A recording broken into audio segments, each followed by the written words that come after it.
Would you agree with me that if you look at something that has structure like my mobile phone, that would have to have a mind of the designer? No. So this can come about by random chance, can It could. It could. Okay, so there you go. This is a faith position. You have faith just like I have faith. I don't think it would be a bad thing to request that I be a witness to his majestic power for me to follow and believe. Everybody else in the Bible seems to be getting evidence, whether it's the disciples or people who aren't even the disciples. They witness what Jesus does. Yeah. And we are here following this belief system, but we haven't witnessed anything. There's a certain point, if your disbelief falls into the black hole of reductionist materialism, that no amount of miracles can ever convince you. Christ himself said this.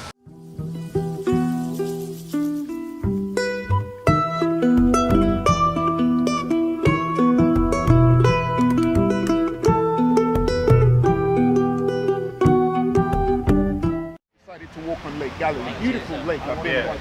The disciples didn't go, did you see that? No, that's what I want. Or when Moses came into the Pharaoh's palace, called out to his God, put his rod down, turned into a snake. Everybody in the palace saw it and they witnessed the power of his God. So to me, it's hard when I'm following a belief system from a God. And you can simply ask me a basic question. Have you seen that God? Have you felt that God? Have you touched that God or felt that God's presence? No. So then how can you be following the God? Well, let me try and address that point. I would suggest to you that, firstly, what I find that leads most Christians away when you start to dig into it is actually that the church was not meeting their needs. The church wasn't dealing with the issues that they were dealing with, and when it was dealing with them, it's not necessarily dealing with them in any effective way. And this often actually drives more of our decision making, and then the rationales come later. You know, the rationale as to why we might have changed our course in life come after the event of changing our course in life. And actually, part of the reason why so many people have left the church is because the church is so bad at actually addressing the real questions in real people's lives and addressing them as a community, you know. But to deal with the rationale, this idea of, well, I need to see God to believe in God. Because all the characters that I was reading about, they all witnessed. And I'm not even talking about prophets. I'm talking about ordinary lay people. Like I gave the example of the Israelites witnessing the Red Sea split. Or the people in the Pharaoh's palace and watching Moses turn his stuff into a rod. His rod into a snake. And watching the Pharaoh's magicians use their gods, turn theirs into a snake. But Moses triumphed.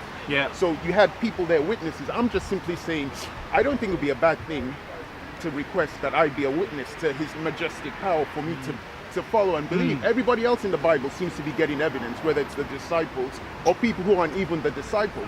They witness what Jesus does. And we are here following this belief system, but we haven't witnessed anything. Well, actually, I mean, firstly, the church is replete with the testimony of miracles. It is replete with the testimony of miracles. Are we talking Catholic Church? We're talking about the global church is replete with the testimony of miracles. But if you come from a reductionist materialistic narrative, it doesn't matter how many miracles you're presented with, you will always seek to explain them away. You know, if you ask some of the most ardent atheists, if they actually saw God in the sky speaking to them, would they come to faith, or would they assume they're having a nervous breakdown? Is it not more intelligent to look for the cause? Let me come to that. They would come to the conclusion that they're having some kind of nervous breakdown. There's a certain point, if your disbelief falls into the black hole of reductionist materialism, that no amount of miracles can ever convince you. Christ himself said this. He said, you know, the parable of Lazarus, you know, the idea of the Lazarus, the poor man at the rich man's gate who had sores that the dogs came to lick. The rich man died and he was cast into hell, and Lazarus went to heaven and rested into the bosom of Abraham. The poor man, Lazarus called out to Lazarus and said, you know, I'm burning here, give me just a drop to quench my thirst. And he said, no, there's a chasm between us. And then he said, well, at least send messengers back to my brothers so that they don't fall under the same fate. And Lazarus, it was replied that they have Moses and the prophets, and if they don't believe these, even if a man rises from the dead, they still won't believe. There is a degree of disbelief beyond which you can't escape. You know? I would like to ask you a question. Well, let me just address this guy's point and this guy's point, and then if you want to jump in with a question, if that's all right. So the point that this is what the religious do. They take a long lecture. Right. They Well, allow okay. people So to I'm discuss I things. want to Rob, answer your I'm question. talking to you anyway. Let them have their own conversation. My So question is- my point to you is that there's a kind of reductionist materialism that prevents you from seeing the miracles and the wonders all around you. You can see the majestic glory of God. You can experience that majestic glory of God. But you have to take off that veil that prevents you from seeing it. Let me give you an example, and this turns into what this brother was asking about. I'm going to address your point now. Okay. So he said, look for the cause. Now, if I got a dice, and I want everyone who's listening to consider this. If I got a dice, right, I'll give you the way to make me an atheist right now. If you can get a dice and roll 76s in a row, I will renounce Christ, I'll renounce God, and I'll become an atheist. Now, do any of you want to take my bet that you can roll 76s in a row? No, of course you're not, because you know that's a fool's gamble, because you're smarter than that. But when you actually study astronomy and physics... No, I didn't even make much of a point. Yeah. Like, I haven't really said anything. See what you're doing? If you study astronomy and physics, what you find is there are cosmological forces that have to be in such fine balance with one another that the chances that this could happen by pure random chance is statistically impossible. It's like rolling 76s with a dice in a row. Like, if you look at the balance of the Higgs boson with the balance of magnetic force, the balance of gravitational force, the strong nuclear force, the weak nuclear force, and various other forces and energies that permit not only a material cosmology, but also intelligent life. The idea that the sun has to be just such a distance from the Earth, that actually our moon has to be such a distance from the Earth, and that all these things should happen just by chance. Statistically, it's impossible. It's laughable. It's like saying I can roll. It's like saying I can roll 76s in a row. Or it could be that the reason we exist is because it's like that, and if it was different, we wouldn't be here. Except the very fact that we can, the very statistics. So, can you roll 76s in a row on a dice? Do you think you can? Oh, it's possible. Statistically, anything is possible. Right. But do you want to take my bet? I don't want to make any bets. I'm not a gambling man. Right, but do you see what I'm saying? No, sure. Yeah, but you are a gambling man, because what you're saying is that everything has come about by chance. I'm saying it That could be. all the deep ruptures, I'm saying that it is more probable that it's not. Okay. Because of all the deep structures that we see within the cosmos, it defies the possibility that it came by chance. I don't think it is. Yeah, okay. So, I mean, again, it's back to the analogy of 76s in a row. That's your argument. You're saying basically the universe came about by a pure random chance. I haven't actually said my opinion. So, well, you said you don't think it is. So what do you think it is? Oh, okay. Well, it's that. I mean, I'm not closed to the idea of higher beings at all. I just look at the world of what I can see and what we can measure, and I take that to be as it is, and I'm not closing out that there's things that we can't detect or perceive, because there most likely are, because I can't claim to have global knowledge. You know what I mean? Yep. As science progresses, it gets deeper and deeper, and you find more wondrous things. Yeah, absolutely. So I can't make a blanket statement of it's not possible at all, although I would say there's evidence for science, but I have not seen any evidence that convinces me of, let's say, a religious perspective. Would you agree with me that if you look at something that has structure like my mobile phone, that would have to have a mind of the designer? No. So this can come about by random chance, can it? It could. It could. Okay, so there you go. This is a faith position. You have faith just like I have faith. Your faith is in random chance. You think that randomly and pure coincidentally, it is possible that all the atoms could be arranged to produce that. But how can we say that? How can you say that it wouldn't be? Statistically, it's possible. But there becomes a point where statistically something is so incredulous that to believe it just because it's possible becomes a kind of stupidity. Well, I would say it becomes a kind of honesty. It becomes a kind of grasping at straws because of a wish not to believe in a creator. No, that's not my view. You do believe in a creator? No, I don't have a wish not to. I have a wish to understand. I think that people not my stance. people who are willing to believe that atoms can spontaneously arrange themselves into mobile phones as a way of trying to argue that the universe can spontaneously arrange itself in such a way as to provide a life-giving universe, are people grasping at straws because they don't want to face the obvious, which is that there is deep structure in the universe and structure implies a mind behind it. Only from our perspective? Absolutely. What other perspective do we have? Exactly. No, but that's it. I mean, I don't want to argue with you. Like, well, we are. No, you don't like. You don't really know my full perspective. It take too long and be too boring to understand. I mean, for me to articulate it. But for me, like I said, it's just to pursue knowledge, to try and find things out. I'm not ruling out creator at all. It could be. I'm just saying I don't have evidence of it. I mean, saying everything is so unlikely, for me, it doesn't conclusively say. So I mean, it had a designer. you say, and this comes back to what you were saying. You say that we have to have something tangible to believe in, an evidence-based system, It right? would help. Right. Okay. So can either of you demonstrate to me when this principle was proven to you, what evidence was used to prove it to you, and who proved it to you? Which principle? The principle of evidence. That you need evidence before you can believe. Well, I gave you my examples, which were from the scriptures. No. My question, the mantra that we need evidence before we can believe in God. Oh, we don't. I'll accept that. I agree. We don't need that. We don't need that. I don't believe that anyone should need that. But I'm just saying, when I read the scriptures and I see all these people who follow these prophets, they were given evidence, and I don't think it's actually insulting for me to ask for evidence. Except that I would critique your understanding of the narrative of the scripture, because the miracles were there to demonstrate the truth of the teaching. That is there, certainly in Christ's and the apostles' teaching. But people believed in the Messiah for all kinds of reasons. So let's look at some of the examples, the prophecies that point towards Christ. The idea that he was born in Bethlehem, the idea that he was born of a virgin, the idea that he would be in the house of David, the idea that he would be crucified. All of these things are witnessed to hundreds of years before they occur.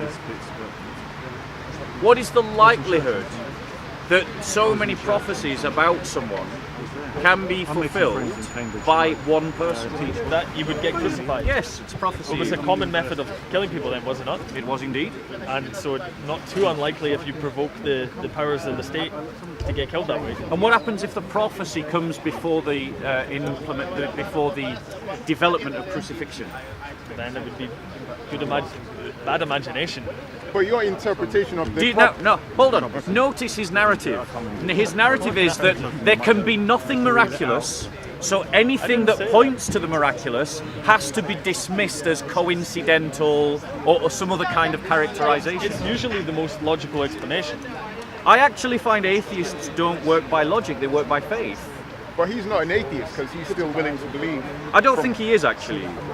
From what you said, you said it was actually much more complicated. It wasn't a case that you didn't believe. You said it could be possible. Yeah, I just don't have evidence of it right now. Technically speaking, you're not actually an atheist. Because I can't say in good faith that I know that there's not. It's not possible. So there might be. It's on you. Yeah, and what I'm saying to you, so it's an agnostic position. Well, most likely. Yeah, it is an agnostic position. The position of agnosticism practically works out as atheism, but fair enough. Really? Why? It works pragmatically, doesn't it? Can you explain why? Because you're not living your life with God in it. You're living your life ambivalent to God, in much the same way that, I mean, don't get me wrong, bro. You're just reflecting what all of us have been inculcated into in our agnostic society.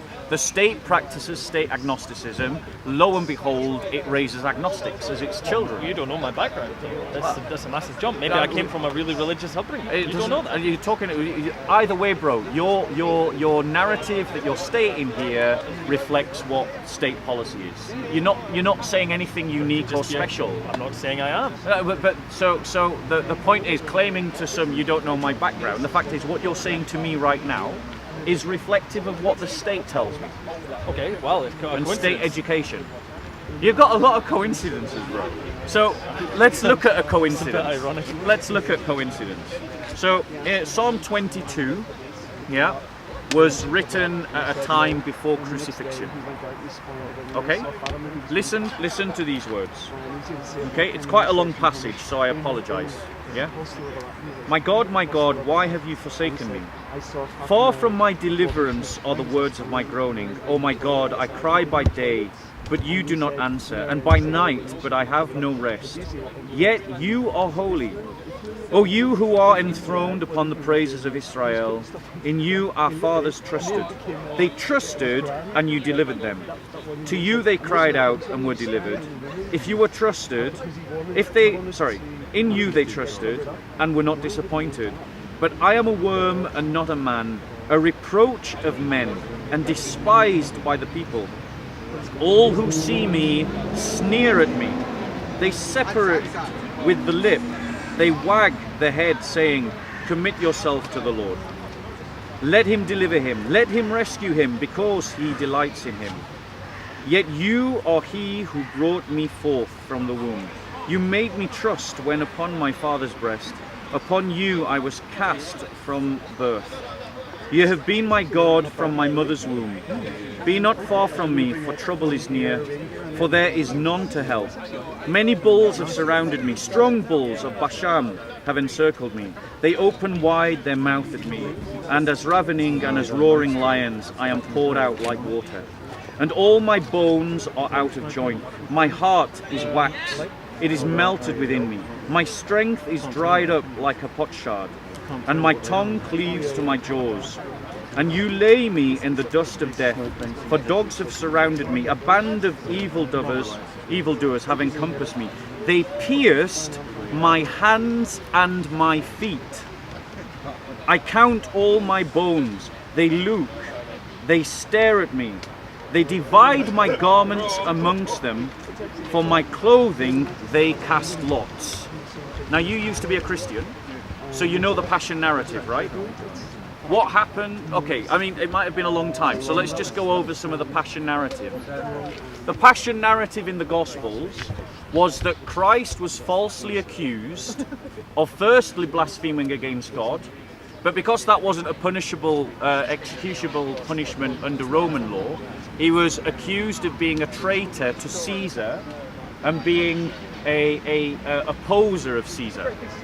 So this led to his execution on false charges. At his crucifixion, in which they pierced his hands and his feet, they nailed him to a cross, in which, I don't know if any of you know the process of crucifixion, it's quite horrific. You don't die through blood loss, you die through asphyxiation. You suffocate because pressure is placed upon your pancreas. I think it's the pancreas. Diaphragm. No, diaphragm, thank you. My apologies. Your diaphragm, and it's your diaphragm that allows you to breathe. So someone who's being crucified constantly has to pull themselves up so they can breathe. But as you might well imagine, you can't keep doing that, so eventually you go back down, and so you're being stretched out, your body is being stretched. Christ suffered this punishment, and because of the heavy breathing, you start to suffer dryness. You start to suffer dry mouth. You become thirsty because your respiratory system is constantly being attacked. And this is the description that we're seeing here, a man whose hands and feet are being pierced, who is suffering from dry tongue, dry mouth. His joints are being pulled out because as you push yourself up and pull yourself up, you're exerting pressure on your joints, your elbows, your arms. Your rib cage is being exposed because you're stretching your skin across your body as you hang down. And also at Christ's crucifixion, the Roman soldiers, because they didn't want to tear Christ's robe, they gambled lots over his robe. They drew lots over who could have it. Now this psalm was written before crucifixion was ever invented, and it was written before Christ's crucifixion. That psalm. Psalm 22.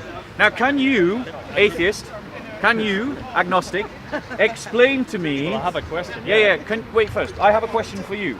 Can you explain to me, because when Christ was being crucified, he said, Eloi, Eloi, sabachthani, which is, my God, why have you forsaken me, which are the first line of this psalm. So Christ referred everyone back to this psalm at his own crucifixion. So can you explain to me how crucifixion is described before crucifixion occurs, and how the events of Christ's crucifixion, the wagging of tongues, the jeering of him, the gambling over his garment, are prophesied before his crucifixion? Was it written after the fact? Don't answer a question with a question. I'm asking you a question. I don't do it like that. I obviously don't have as much knowledge as you do about it, so I have to ask questions. Okay, simple as that. So I'll tell you again.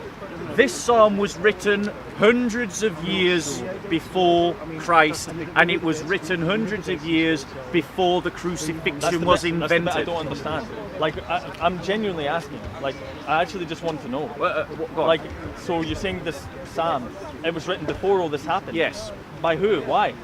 By the psalmists in David's court. But they were making prophecies about somebody that wasn't No, born in yet, their or- minds they were putting together canticles in praise of God. Right. But as Christians we believe... Before Jesus was there? Yes, Right, okay. absolutely. As Christians we believe that the Holy Spirit infused the words of men with divine revelation. And so that there are many passages in the Old Testament that point forward to the Messiah. Now every Jew will agree with me that the Old Testament points towards a coming Messiah. No Jew will disagree with that. Why don't the people you've just mentioned, the Jews, why don't they accept that then? Well, before we move on to a separate question, I'd like both of you to deal with the question I'm now posing to you. Well, my question is basically the same line as his. You said that it was written before this happened to Jesus, and my question was going to be, well, who wrote it and how do we know it's Which I've authentic? answered. Yeah. Well, you didn't give a name. You just said It was the psalmists in they're not named. The psalmists in David's court wrote psalms commissioned by the King David. So my question again to you is, we have an explanation of crucifixion before the punishment of crucifixion is invented, and before the crucifixion of Messiah, Jesus, and the Messiah, Jesus, was crucified in such a way that matches the details of the psalm. But there were also So I would people... ask you first, my question to you, how? I don't know. Coincidence? No, but notice I said I don't know. That's fine. Which is intellectual honesty. Okay, so are you going back to your argument from coincidence? Well, it could be. You can make a prophecy and it comes true. Okay. It's not so precise. I mean, was it really the first instance of crucifixion? Because No, of course it wasn't. humans. All right. Okay. But I thought you were saying it was. Like No, I never said that.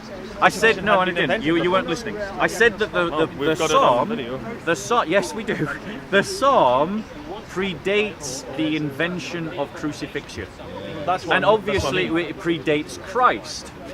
And Christ's crucifixion, if you read the Passion narratives, yeah, they cast lots over his garments. They swagger the tongue at him. They mock him while he's on the cross. They say to him, "Let Yahweh save him.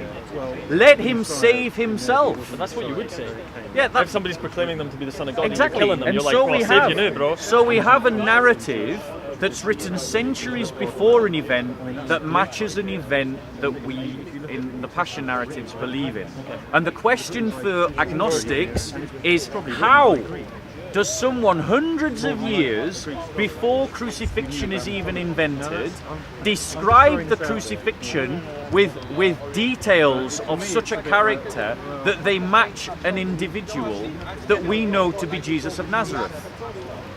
What were the descriptions of his character? The character of the crucifixion is what I said. or the way that he was killed. Right. So I will read it to you. Yeah? To you they cry. Sorry. Right, but I am a worm, not a man, a reproach of men and despised by the people. All who see me sneer at me.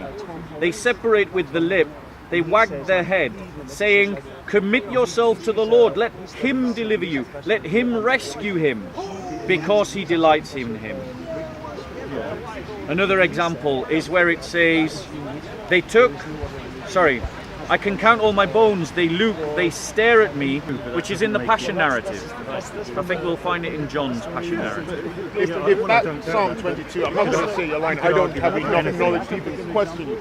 From what you're saying, if that Psalm 22, as you stated, was done hundreds of years, then that looks like a prophecy. It is. It is a prophecy. Yes. So I wouldn't condemn it or say it's a lie. Now, in terms of the evidence that you seek, would you agree with me that foreknowledge implies some higher source of knowledge? That if I can tell you what's going to happen in the future before it happens, that implies that I have some access to foresight that we do not normally observe in nature. Yes. Would that constitute a miracle? Okay, say this is correct. It would constitute a miracle. Yes. Okay, so now let's look at the crucifixion narrative. Okay, so I'm going to read from the Passion narrative of John. Yeah, we can go through all the narratives of all the Gospels and we'll see. Yeah, okay. So he then handed him over to them to be crucified. They took Jesus, therefore, and he went out bearing his own cross to the place they called the place of the skull, which is called in Hebrew Golgotha. There they crucified him, and with him 2 other men, one on either side, and Jesus in between them. Pilate also wrote an inscription and put it on the cross.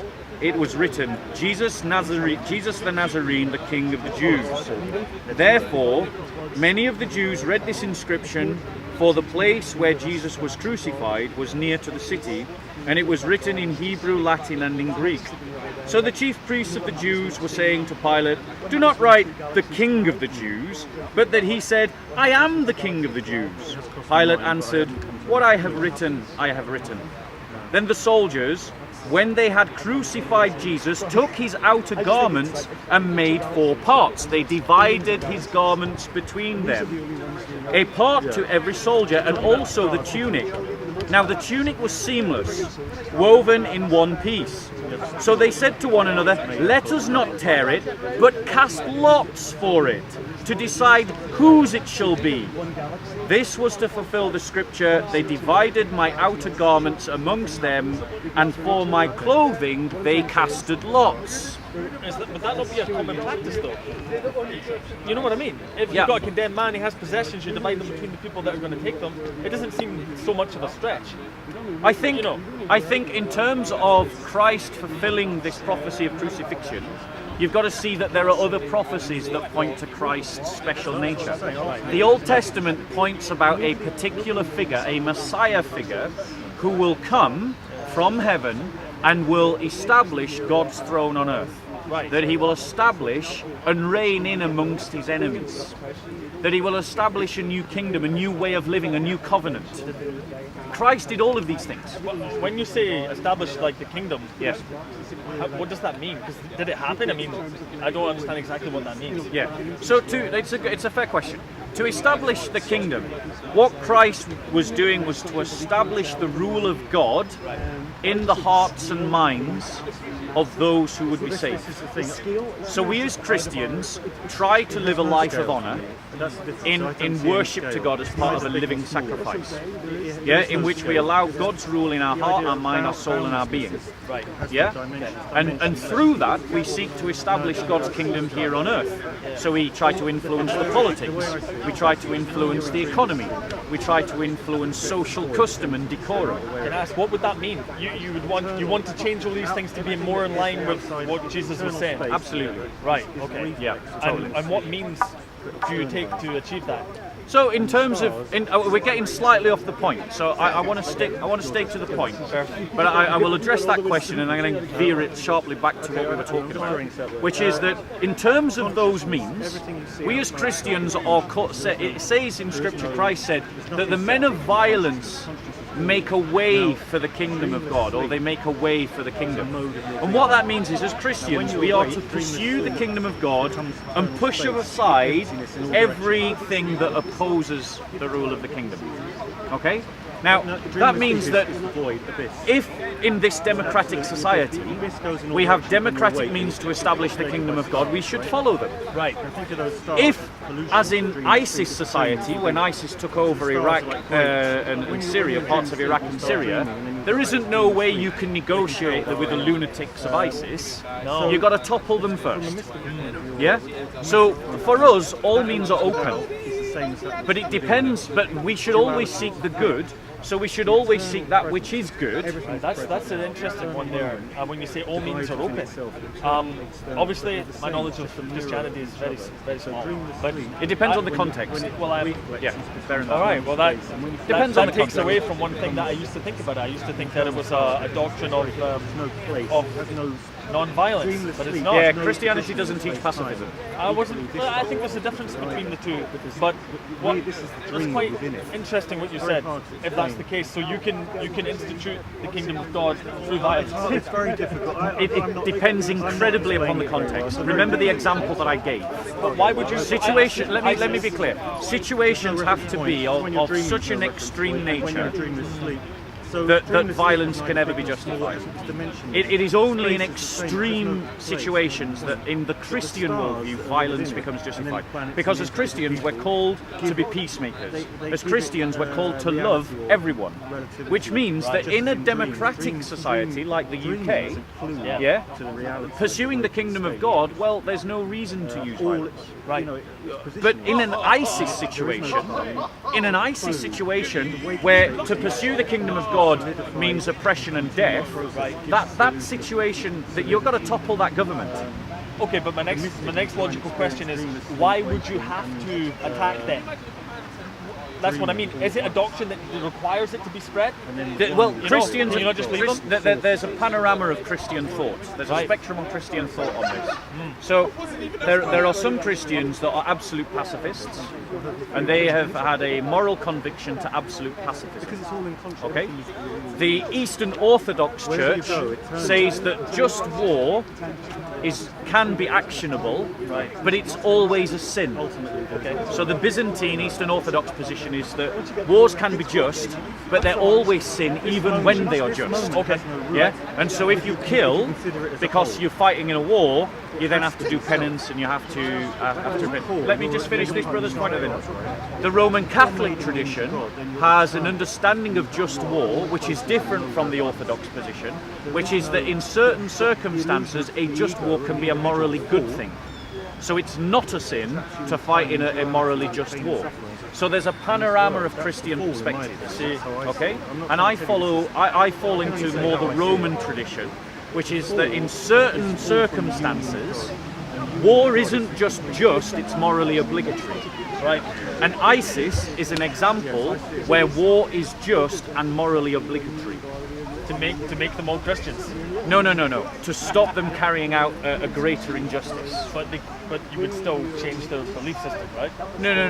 No, I wouldn't. No, you can never force someone to become a Christian. Right, because that was my question more or less. Was establishing the kingdom of God is not always.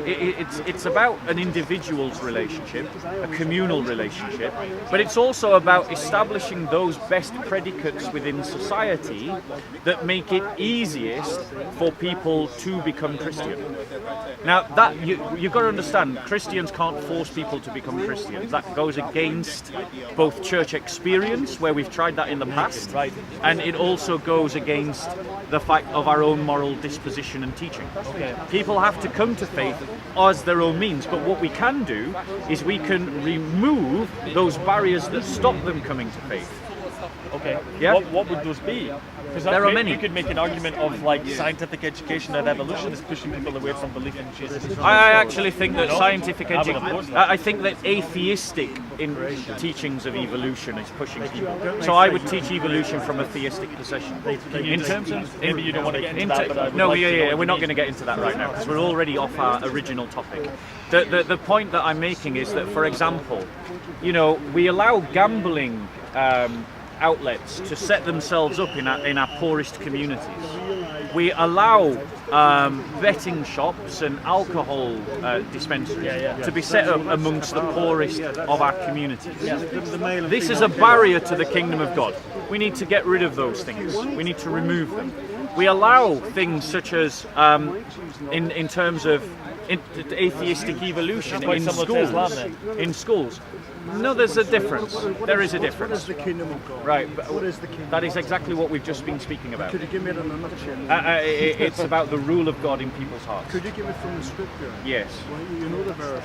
The kingdom of God is not meat nor drink, but righteousness, peace, and joy in the Holy Spirit. Yes. Jesus said, "My kingdom is not of this world. Absolutely. Otherwise, my servants would fight." I got the impression that you said there's legitimacy in the spread of the kingdom of God through physical violence. Correct me if I'm wrong. I'm gonna try to Yeah. I'm gonna try to say this as clearly as I possibly Make can. it clear. Okay. If there are circumstances of such an extreme nature, such as ISIS, which is a very modern example. This is not a mythical example. You don't have to do a thought experiment, that seeks to dominate the world and impose a system of laws that are contrary to the kingdom of God. In that situation, another example that perhaps people of a certain generation are more emotionally connected to is the idea of fighting Nazism. Yeah? There are just some things in this world that are so evil that to not fight them is morally evil. And this is who cares about nationalism? I'm not interested in I didn't say nationalism. that. You're not listening to me.